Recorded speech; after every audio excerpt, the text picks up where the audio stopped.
Bom dia, igreja. Você está muito feliz de estar na casa do Senhor? Amém. Então só quem está muito feliz, dá um glória a Deus aí. Glória a Deus. Eu não sou de fazer isso não, mas fala para o irmão do seu lado assim, ó: você é privilegiado. Porque Deus vai falar com você hoje. De fato, nós somos privilegiados, porque estamos hoje aqui na casa do Senhor, e o Senhor se revela. É bom nós estarmos na presença de Deus. Irmãos, não sei se você esteve lá, mas sexta e sábado, nós estivemos na conferência MPS, Conferência Atitude Brasil, e foi um tempo muito bom.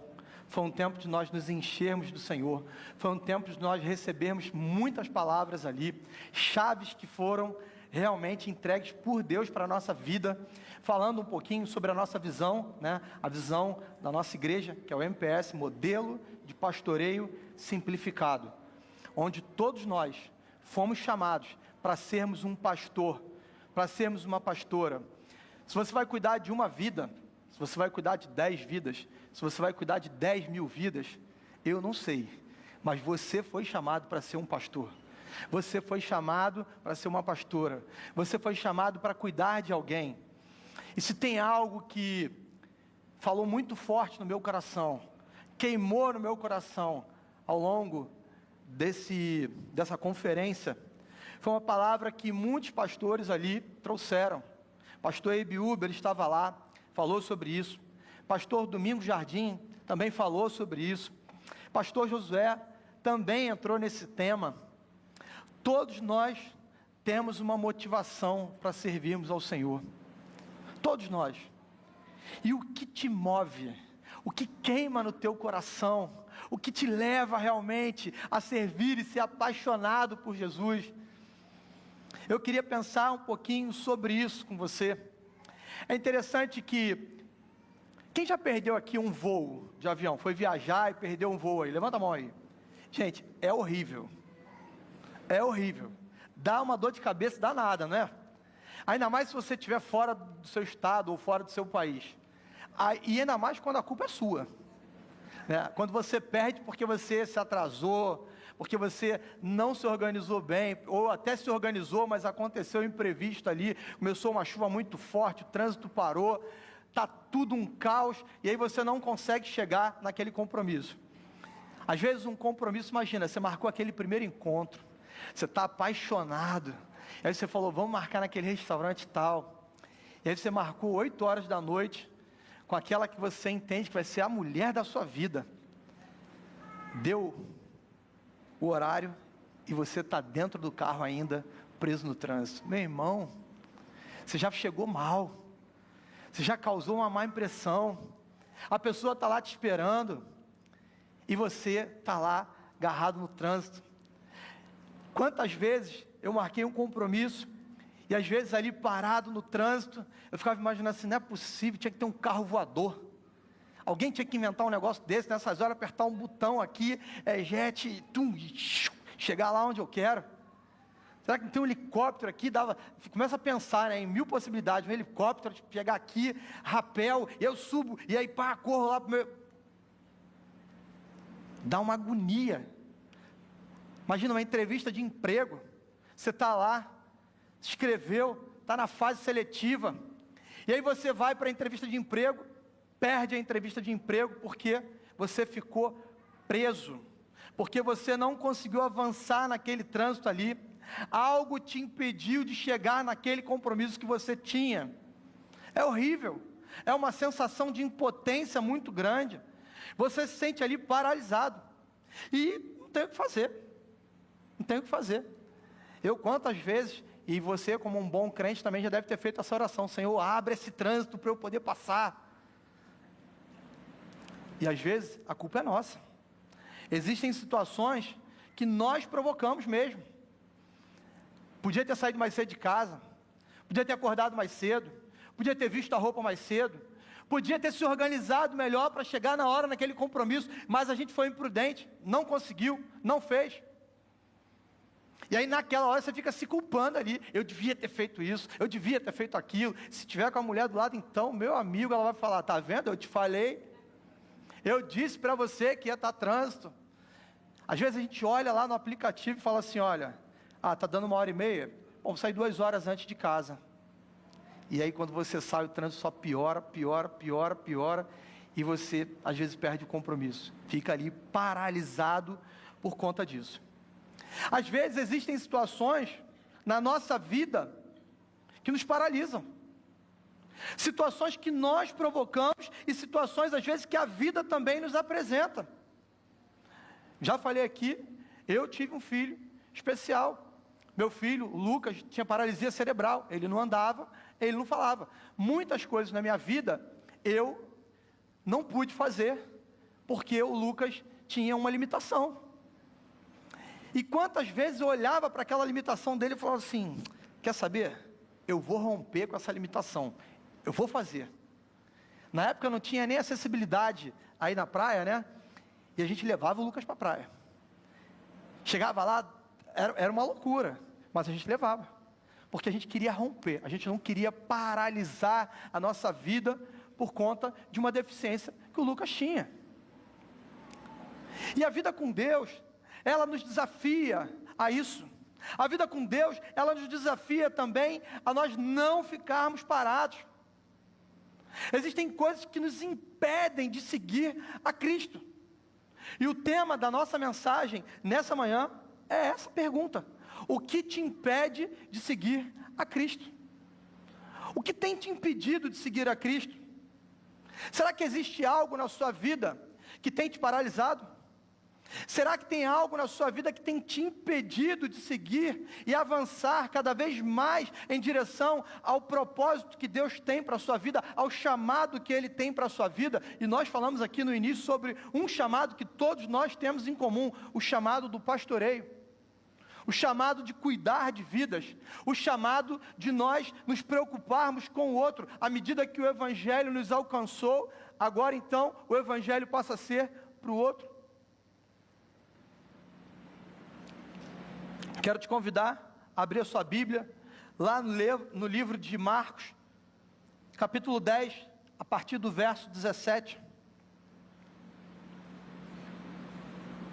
Nós vamos ler aí, Marcos 10, a partir do verso 17, até o verso 31, uma história muito conhecida, talvez você já tenha até ouvido algumas pregações a respeito desse texto. O texto diz assim: quando Jesus ia saindo, um homem correu em sua direção, pôs-se de joelhos diante dele e lhe perguntou: bom mestre, que farei para herdar a vida eterna? Por que você me chama bom? Jesus respondeu: ninguém é bom exceto um, que é Deus. Você conhece os mandamentos: não assassine, não adultere, não furte, não dê falso testemunho, não engane ninguém, honre seu pai e sua mãe. Então o homem respondeu: mestre, a tudo isso tenho obedecido desde a minha adolescência. Jesus olhou para ele com amor e disse: falta uma coisa a você. Vá, venda tudo o que você possui, dê o dinheiro aos pobres e você terá um tesouro no céu. Depois venha e siga-me. Diante disso, ele ficou abatido e afastou-se triste, porque tinha muitas riquezas. Ele tinha muitas riquezas. Jesus olhou ao seu redor e disse aos seus discípulos: como é difícil aos ricos entrar no reino de Deus. Os discípulos ficaram admirados com essas palavras, mas Jesus repetiu: filhos, como é difícil entrar no reino de Deus.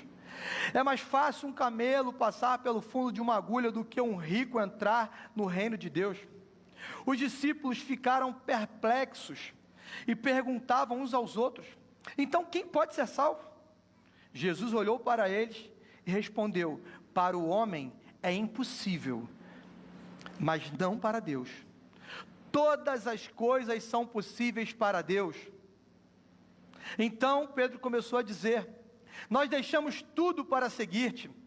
Jesus respondeu: em verdade lhes digo, que ninguém que tenha deixado casa, irmãos, irmãs, mãe, pai, filhos, ou campos por causa de mim e pelo Evangelho, deixará de receber 100 vezes mais, já no tempo presente, casa, irmãos, irmãs, mães, filhos e campos, com perseguições. E na era futura, a vida eterna. Contudo, muitos primeiros serão últimos, e últimos serão primeiros. Deus abençoe a leitura da sua palavra. Irmãos, interessante que esse jovem rico, ele se aproxima de Jesus. Imagina a cena aí na sua cabeça. Jesus ali com seus discípulos, de repente chega um jovem, avista Jesus, reconhece quem é Jesus, e ele chega, se aproxima, ele se lança diante de Jesus, e ele fala assim: bom mestre. Ele reconhece a autoridade de Jesus, ele sabe quem Jesus é, e ele então começa ali a perguntar para Jesus: o que eu farei para herdar a vida eterna? A motivação dele ali era entender o que ele seria capaz de fazer para ganhar a vida eterna. E aí naquele diálogo com Jesus, é interessante que Jesus diz para ele que ele tem muitas riquezas, porém Jesus diz que há um tesouro garantido no céu, algo muito maior do que a riqueza que aquele jovem possuía, reservado para ele na eternidade. E naquela conversa, não podia ser outro, tinha que ser o Pedrão. O Pedrão se aproxima ali de Jesus, ele fala assim: e a gente que largou tudo para te seguir? Nós largamos tudo para te seguir. E aí Jesus chega e fala assim: ah, Pedro, você não entendeu nada não, cara. Você não entendeu nada. Tu acha mesmo que eu vou ficar devendo para você, Pedro? Você acha mesmo que eu vou dever alguma coisa para alguém, Pedro? Pedro, tem algo muito maior garantido para você, Pedro, na eternidade. Tem algo muito maior, Pedro. Você vai compreender isso, Pedro. Você está só começando a caminhada, meu amigo. E a pergunta que fica para a gente aqui hoje: o que tem impedido você de seguir a Cristo? O que tem te impedido de avançar no reino? De avançar no propósito, no ministério que Deus te chamou? Às vezes a gente pode não ter uma riqueza como aquele jovem, bens, fortunas, mas talvez tenha algo na sua vida que seja muito valioso, e isso esteja roubando o lugar daquilo que é o lugar de Deus na sua vida. E hoje Deus te trouxe aqui para você entender isso, e para você poder mudar essa história, para você mudar o jogo, para você lançar aos pés do Senhor aquilo que tem te impedido de avançar e de viver uma vida com Cristo. A primeira coisa que eu quero destacar com você aqui, que pode nos impedir de viver uma vida com Cristo, é a boa intenção. Irmãos, a boa intenção, ela não basta, ela não é suficiente para nós caminharmos com Jesus. A boa intenção, ela não tem solidez. A boa intenção desse jovem é aparente aqui no texto, é notória. A gente vê que ele tinha uma boa intenção, ele se aproxima de Jesus. O texto vai dizer lá no versículo 17: bom mestre, o que farei para herdar a vida eterna? Ele chega cheio de boa intenção. Era um jovem que tinha caráter, era um jovem que tinha uma personalidade em Deus, era um jovem que conhecia a palavra, obedecia os mandamentos, honrava o pai e mãe, não roubava, não fofocava, não falava mal de ninguém, não olhava para a mulher do outro, não desejava o que não era dele. Um camarada aparentemente crente, um camarada que estava ali se colocando diante de Jesus e falando assim: Jesus, eu faço tudo isso, mas tem algo no meu coração que ainda pulsa por saber o que eu preciso fazer para herdar a vida eterna. Ele não tinha essa certeza, porque se ele tivesse a certeza da vida eterna, ele não perguntaria para Jesus: Jesus, o que eu vou fazer para herdar a vida eterna? Não, já sei o que eu quero, já sei o que eu preciso fazer, já sei qual é o caminho. Mas havia algo no coração dele que dizia para ele assim: olha, você precisa fazer algo mais, tem algo te impedindo de seguir a Jesus, tem algo que está te limitando, tem algo que está te bloqueando de avançar em direção a coisas maiores que Deus quer fazer na sua vida, jovem. E esse incômodo faz com que ele chegue à presença do Senhor. Eu vivi esse incômodo na minha vida, irmãos. Quantas vezes, vindo para a igreja, domingo, quarta-feira, culto de oração, aqui na igreja, célula, depois de ser líder de célula, supervisor, e aí vai visitar, visita um, visita outro, vai fazer o discipulado. Eu falava assim: poxa, eu estou fazendo muita coisa para Deus, estou fazendo muita coisa para o Senhor.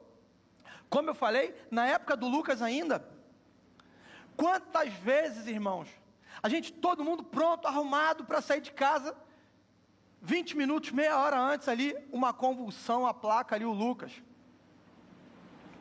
desestabilizava todo mundo, aplica a medicação, espera um pouquinho, vai dar para ir para a igreja, não vai dar para ir para a igreja, melhorou, estabilizou, bota na cadeira de rodas, desce, chega no carro, bota no carro, desmonta a cadeira, guarda na mala, vem para a igreja, monta a cadeira, tira da mala, bota ele, chega no culto, Lucas começa a chorar. Aí a Rafa fala assim: fica você aí dentro que eu estou indo embora. E ela saía e ficava lá fora com ele, às vezes a gente trocava, aí eu ficava, ela saía, ficava lá fora. Eu achava que eu estava fazendo muito para Deus. O Espírito Santo ministrou no meu coração e falou assim: meu amigo, eu sei que não é fácil, eu estou vendo a tua luta aqui, mas não é por isso, não é sobre isso. A tua intenção em me buscar não pode ser por conta de um sacrifício que você está vivendo, de uma situação difícil que você vive. A tua paixão que tem que te mover, e essa paixão precisa ter um nome: Jesus. Ele tem que ser o motivo da sua adoração, do seu sacrifício. Não pode ser porque, está tudo muito difícil, então, poxa, eu estou me sacrificando demais, eu estou indo para a igreja, então estou agradando a Deus. Não é sobre isso. É claro que isso é o resultado de alguém que ama a Deus, alguém que é apaixonado por Deus, mas essa precisa ser a nossa motivação. É isso que precisa queimar no nosso coração, é isso que precisa arder no nosso coração. É curioso que quando esse jovem ele se aproxima ali de Jesus, eu fico imaginando se Jesus estivesse com a Bíblia à mão. Jesus abriria a palavra, falaria para ele: jovem, senta aqui, deixa eu falar uma coisa para você. Você conhece os mandamentos. E lá diz, não assassine, não adultere, não furte, não dê falso testemunho, não engane ninguém, honre teu pai e tua mãe. E aí o jovem falou para ele assim: eu tenho feito tudo isso. E aí Jesus falando para ele assim: é verdade, mas a palavra, ela nos confronta. Mas a palavra, ela serve como um espelho, e ela consegue mostrar para a gente quais são as intenções mais profundas do nosso coração, e você sabe disso. Você sabe o que te motivou a estar aqui hoje. Você sabe o que te motivou a ser um líder de célula. Você sabe o que te motivou a vestir esse colete que você está vestindo hoje. Você sabe o que te motivou a estar aqui hoje servindo nesse culto, ou lá em cima no Kids, no Sub-13, na técnica, aonde quer que seja. Você sabe qual é a tua motivação, e por isso que nesse púlpito aqui tem sido pregado para que você leia a palavra, que você viva uma vida de intimidade com Deus, porque a partir do momento em que você lê a palavra, você é confrontado sobre as suas atitudes e as suas intenções. O Senhor, Ele começa a nos confrontar, Ele começa a mostrar assim: você não é tão bom assim como você acha que é. E esse é o problema. Às vezes, nós achamos que nós somos bons o suficiente. Nós achamos que somos a última Coca-Cola do deserto. Aquele jovem, ele responde ali: eu tenho feito tudo isso. Mas para seguir a Jesus, Precisamos muito mais do que uma boa intenção. Precisamos ser apaixonados por Jesus. Precisamos ser apaixonados por aquele que deu a sua vida por nós. Precisamos amá-lo ao ponto de renunciarmos qualquer coisa por Ele. Qualquer coisa por Ele. Talvez a sua família esteja sendo o primeiro lugar na sua vida. O seu trabalho, o dinheiro, o estudo. Talvez existem coisas que tomaram o lugar de Deus na nossa vida. E às vezes até coisas legítimas, irmãos. Legítimas. Família, pastor. É verdade. Mas a sua família não pode ocupar o lugar de destaque na sua vida. Esse lugar pertence a alguém e tem nome, é Jesus Cristo. Às vezes a gente vê casal enfrentando crise, separando. Sabe por quê? Porque colocou o marido num pedestal, ou a esposa num pedestal que não deveria estar.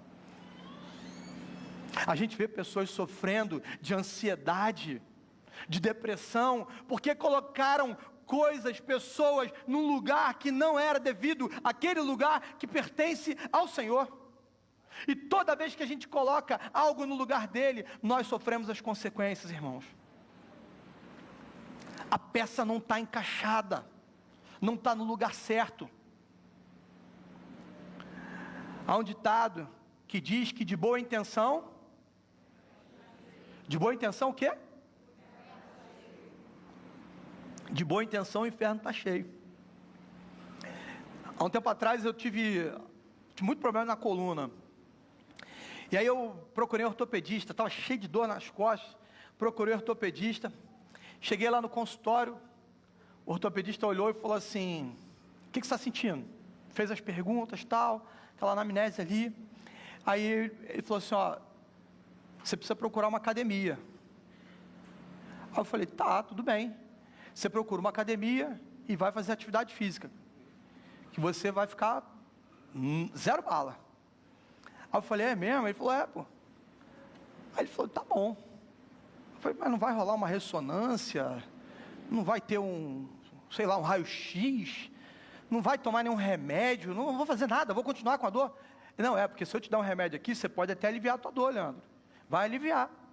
Mas não vai resolver não. É um paliativo. O que você precisa é alongar e fortalecer a sua musculatura. Aí você vai tratar. Aí eu saí de lá e falei assim, agora vai. Eu não fiz a matrícula na academia não me tornei sócio da Smart Fit igual você. Você sabe que você, quando faz a matrícula lá, você faz a matrícula empolgado. Aí você, primeira semana tu arrebenta, quer ir todos os dias. Depois do primeiro mês você virou sócio. Só que sócio que faz aporte e não usa. Você sabe que somente 30% das pessoas que fazem matrícula na academia frequentam? Tá rindo? É verdade, gente. O que eu quero dizer com isso? A verdade é que quando eu saí de lá do consultório, o médico, ele me deu uma tarefa. Ele disse para mim o seguinte, Leandro, você precisa se matricular na academia, e você precisa fazer atividade física. Se eu tivesse saído de lá, tivesse ido para a academia, e me matriculado, e eu não fosse para a academia, o resultado não iria chegar. A minha boa intenção de ir até o médico, buscar um tratamento, buscar um auxílio, não é suficiente para me aliviar da dor. A minha boa intenção de chegar lá na academia e fazer a matrícula não é suficiente para me aliviar da dor. Poderia ter contratado lá um personal trainer, poderia ter comprado lá os produtos, Agora, já que eu vou malhar, então vou começar a tomar uns produtos, um whey protein, uma creatina, e aí vou começar a dar um gás. Nada disso teria efeito se eu não for para a academia, se eu não investir um tempo lá, se eu não acordar mais cedo e falar assim, eu preciso me organizar 1 hora antes de começar o trabalho, eu preciso ir para a academia, tem que estar lá, tem que fazer atividade. Na hora do almoço, vou dar uma sacrificada aqui, vou para a academia, ou no final do dia, vou separar um tempo, tirar de repente um momento do lazer, algo que você gosta. Vou lá me fortalecer, cuidar da minha saúde. O resultado não vem apenas com boa intenção. O resultado vem quando você pratica. E é assim na nossa vida com Deus. Às vezes a gente só fica na boa intenção, e a boa intenção te atrapalha. Ela te paralisa. Você precisa avançar, colocar em prática aquilo que a gente fala, que a gente prega aqui nesse púlpito, porque o que está sendo pregado nesse púlpito aqui, não é a palavra do pastor Vinícius, não é a palavra do pastor Leandro, não é a palavra da pastora Dani, é a palavra de Deus para a tua vida. Nós precisamos viver essa palavra. Nós precisamos não apenas seguir a Jesus, mas precisamos ter essa intimidade com Ele. Às vezes até tentamos justificar as nossas boas ações, justificar aquilo que a gente faz, justificar as nossas boas intenções, mas precisamos colocar em prática e renunciar aquilo que for preciso, por aquele que renunciou à sua glória, por amor de nós. A segunda coisa que eu quero pensar com você, nessa manhã, a segunda coisa que pode nos impedir de seguir a Cristo, o apego ao que é passageiro. Quantas vezes nós nos apegamos a coisas passageiras, assim como esse jovem, lá no versículo 21, o texto diz que Jesus olhou para ele com amor e disse: falta uma coisa a você, vá, venda tudo o que possui e dê o dinheiro aos pobres, e você terá um tesouro no céu. Depois venha e siga-me. Irmãos, aquele homem tinha muitas posses, ele tinha muito dinheiro, ele era um jovem rico, mas Jesus diz para ele o seguinte: olha, tem algo que você precisa fazer, você precisa renunciar agora a tudo isso, você está apegado a tudo aquilo que é passageiro. Essa riqueza vai acabar, e se não acabar, você vai morrer, você não vai mais desfrutar dela. Agora, existe um tesouro eterno. É interessante que esse diálogo com Jesus, o texto faz questão de dizer que Jesus olha para ele com amor. Jesus não olha para ele com um olhar de cobrança. Jesus não olha para ele com um olhar de acusação. Jesus olha para ele com amor. Então receba essa palavra hoje com amor. Receba essa palavra com muito carinho da parte de Deus. Receba como o próprio Deus falando para você: ei filho, filha, eu te amo, mas existe algo que você precisa deixar de lado, porque isso tem atrapalhado a nossa intimidade, a nossa relação, você não consegue mais avançar, você paralisou, e eu quero te levar a viver coisas extraordinárias na minha presença. Receba essa palavra com muito carinho. Jesus, ele sabia a história daquele jovem, e ele expõe para aquele jovem ali as suas fraquezas, a sua limitação, aquilo que estava impedindo de seguir a Jesus. O convite para seguir a Jesus, geralmente, ele vem acompanhado de uma condição, e a condição é abandonar aquilo que é terreno, para viver algo que é eterno. Geralmente, quando Deus nos chama para segui-lo, Ele está te chamando para deixar algumas coisas para trás. O principal que Ele pede para a gente deixar para trás é o pecado. Pecado. Não tem como seguir a Jesus e viver uma vida de pecado. Não tem como, irmãos. É incoerente. Não cabe no mesmo cesto. Não faz parte do chamado. Jesus, ele nos chama para segui-lo, mas ele pede sim para que a gente renuncie muitas coisas. O final da história desse jovem podia ser diferente. O final da história dele podia ser completamente diferente, mas o texto diz que ele abaixa a sua cabeça e ele sai entristecido com aquela palavra. Ele não consegue abandonar a sua riqueza. A sua realidade pode mudar hoje. Você entrou aqui nessa manhã, e a sua vida pode ser transformada para sempre. Basta você dizer para Ele, e você lançar aos pés do Senhor, dizendo: Senhor, isso aqui tem me impedido de te servir. O que tem te impedido de servir? Talvez você sonhe em conquistar uma família, filhos, esposa, casa própria, carro 0 quilômetro, boas viagens, bons restaurantes, boas roupas, uma aposentadoria tranquila. Que coisa boa, irmãos. Que maravilha. Qual o mal que tem nisso? Nenhum. Isso é bom demais, e você não deve deixar os seus sonhos para trás. Não é sobre isso.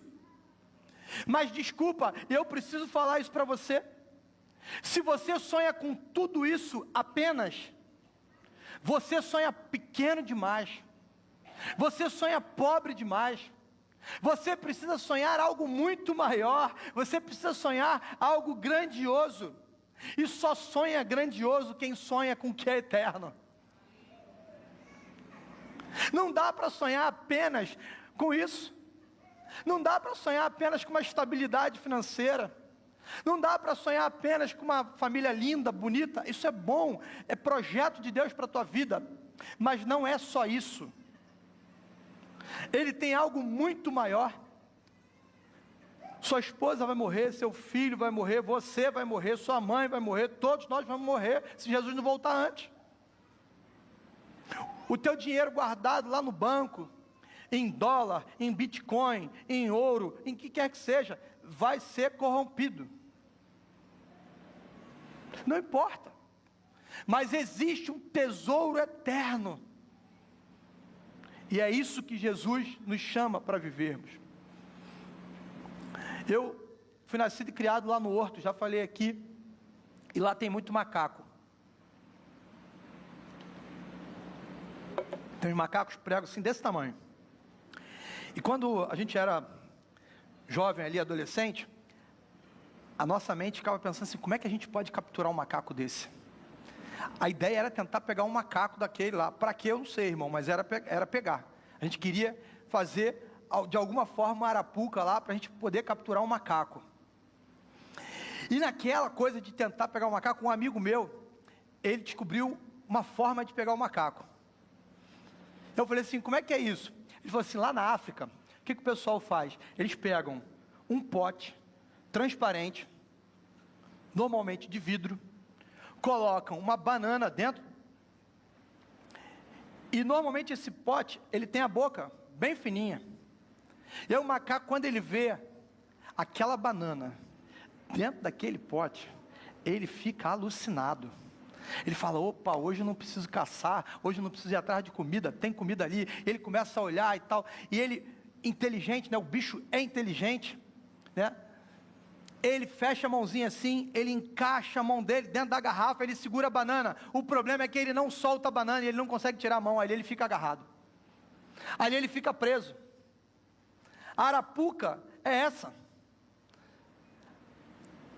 Irmãos, quantas vezes o diabo tem feito isso comigo e com você? Ele coloca algo muito bonito dentro de um vaso e fala assim: ah, agora ele vai cair. Agora ela vai cair. E aí você coloca a sua mão, você pega, e você tem como se libertar daquilo. Basta você soltar, mas você não quer soltar, porque você está pegado às coisas desse mundo. Você sabe aquilo que te faz mal. Você sabe aquilo que te aprisiona. Você sabe aquilo que te deixa paralisado. O macaco ficava ali preso, paralisado. Não consegue sair. Nunca fiz isso não, tá, gente? Daqui a pouco estou sendo preso aí, dizendo que o pastor lá da igreja Batista Atitude estava prendendo macaco. Deus me livre.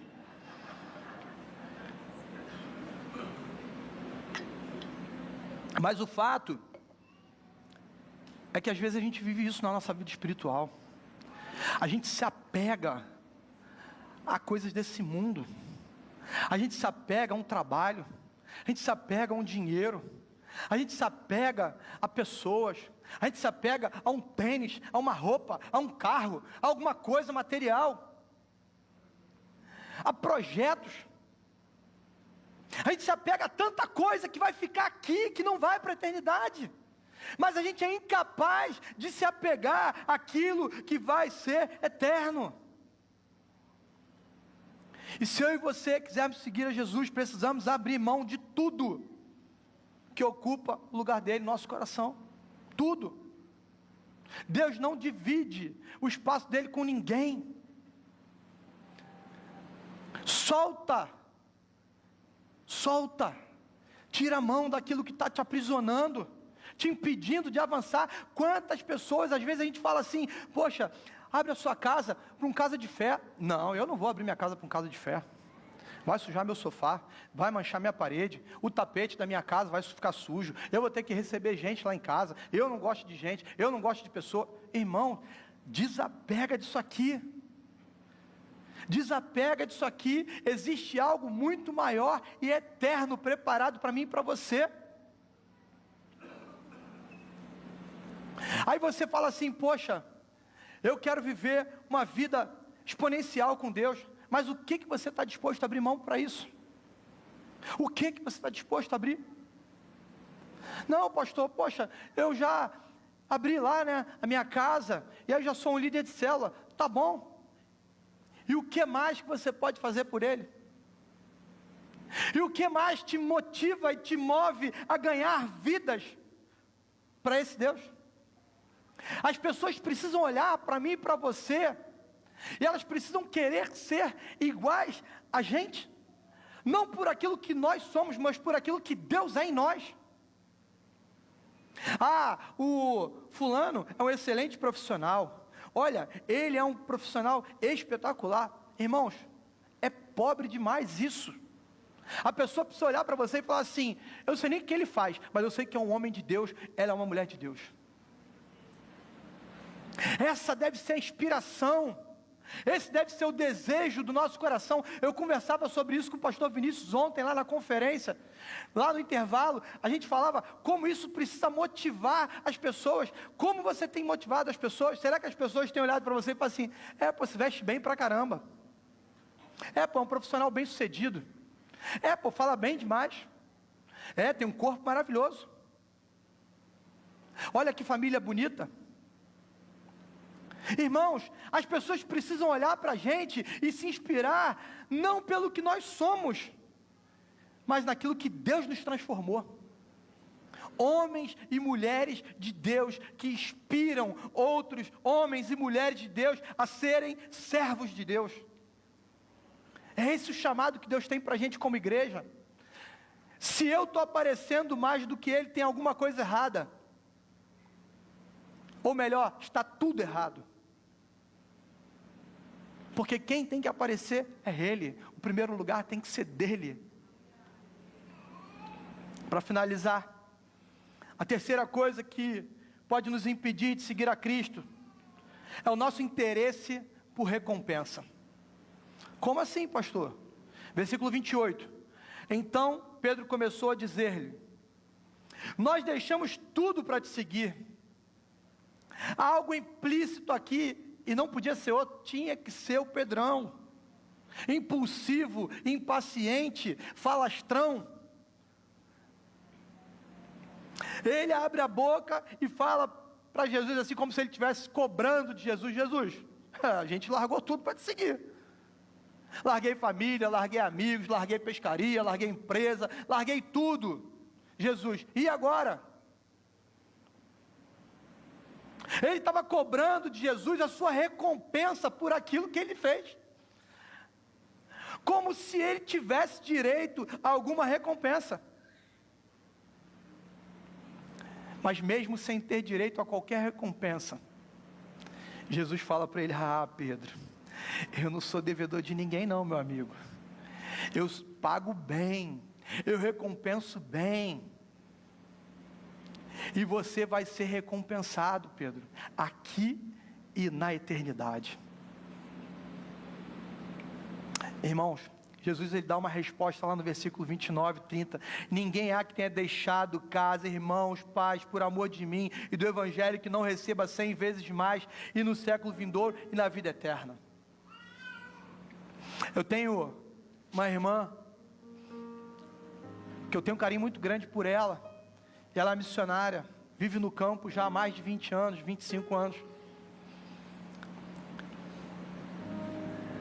E essa irmã, ela largou tudo aqui no Brasil. A irmã Helena largou tudo aqui para ir para a África viver um ministério, um chamado que Deus tinha para a vida dela. É lindo a gente ver a vida da irmã Helena. É lindo. Mas só ela sabe o preço que ela pagou para viver o que ela está vivendo hoje. Só ela sabe o que ela abandonou para viver o que ela está vivendo hoje. Aquela mulher lá no campo missionário teve um problema lá no ombro, teve que tratar, não tem ortopedista, não tem médico. E aí corre para o Brasil, mas não corre para o Brasil para tratar o ombro, corre para o Brasil porque o pai está morrendo, e aí para não perder o sepultamento do pai, ela vem para o Brasil para sepultar o pai e tratar o ombro.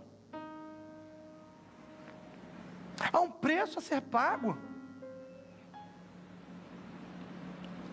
Mas Jesus, Ele recompensa.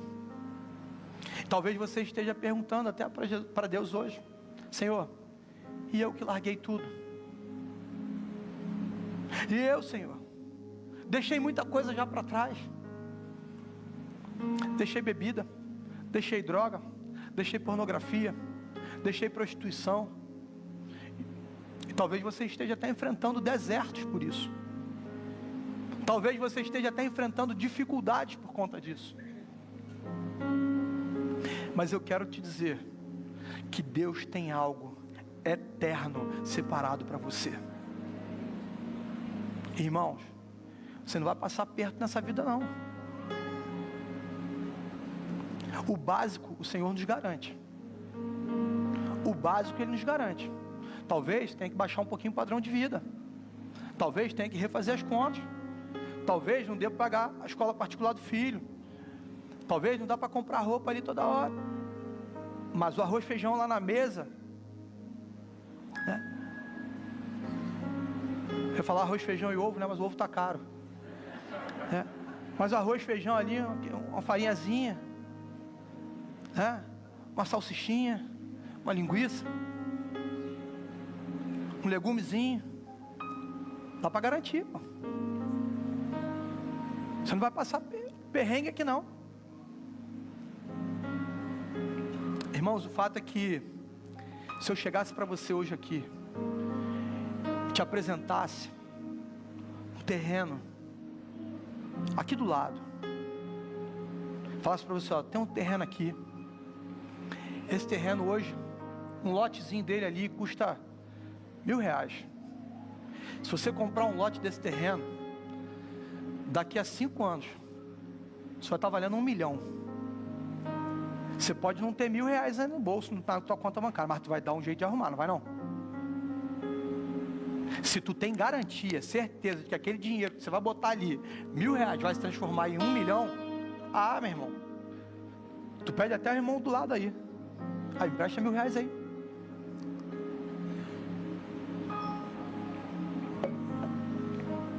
A verdade